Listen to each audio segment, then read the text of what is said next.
नमस्कार, मैं हूं आलोक दहिया और आप देख रहे हैं मॉर्निंग मंत्रा जो कि है 9 जैन 2025 के लिए। बात सबसे पहले निफ्टी की कर लेते हैं, क्योंकि कल के बाजार में जो हमने देखा एक अच्छी खासी गिरावट पर फिर से वही 23500 का लेवल और 23500 के लेवल के ऊपर की क्लोजिंग। जैसा कि हमने कल के मॉर्निंग मंत्रा में भी कहा था कि अगर पैनिक में 23500 को ब्रेक भी करे तो थोड़ा सा संभल के कि हमें क्लोजिंग देखना पड़ेगा कि क्लोजिंग 23500 के नीचे निफ्टी देता है या नहीं देता है। और वैसे ही देखने को मिला कि अगर हम लोग आवली चार्ट पे देखें तो एक अच्छी खासी गिरावट के बाद लास्ट के 1-2 घंटे के अंदर एक अच्छी खासी रिकवरी हमने निफ्टी में देखने को मिली।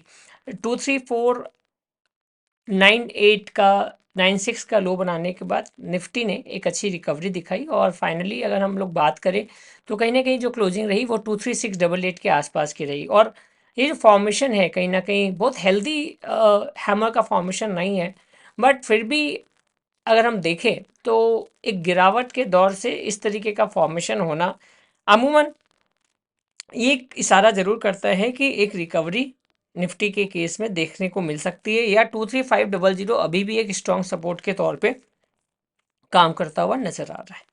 हम खराब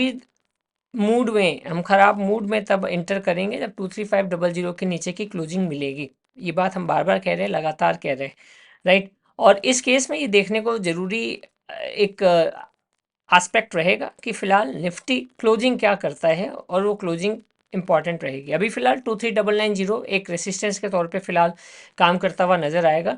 उम्मीद अभी भी ये की जा सकती है कि जिस तरीके का 4 आवर का भी अगर हम चार्ट देखें तो इसको पियर्सिंग पैटर्न बोलेंगे, और जो इंडिकेट करता है कि एक रिकवरी हमें देखने को मिल सकती है। इंपॉर्टेंट लेवल रहेगा 23800, उसके ऊपर अगर निकलते हैं तो आप 23990 के आसपास पहुंचते हुए नजर आएंगे निफ्टी के केस में।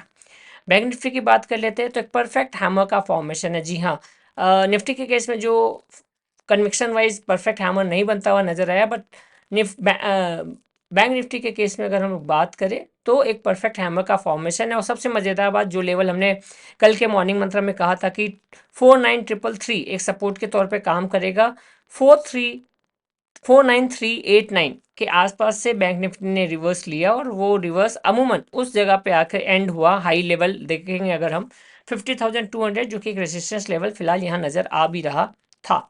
अब सवाल ये है कि इस केस में 50,600 के ऊपर अगर निकलता है बैंक निफ्टी तो यहाँ एक तेज़ी बनता है। निफ्टी के केस में अगर लोग बात करें 23800 के ऊपर निकलता है तो वहाँ तेज़ी की बात की जा सकती है। अभी भी फिलहाल कहीं ना कहीं निफ्टी और बैंक निफ्टी दोनों आईसीयू में है, आईसीयू से बाहर नहीं निकल पाए हैं। सवाल यही है कि एज ए डॉक्टर कितने जल्दी ये डिक्लेयर किया जा सकता है कि निफ्टी आईसीयू से बाहर निकल पाएगी, बैंक निफ्टी आईसीयू के बाहर निकल पाएगी। फिलहाल आज के लिए इतना ही, मिलेंगे कल के मॉर्निंग मंत्रा में। Thank you, thanks a lot and have a great day.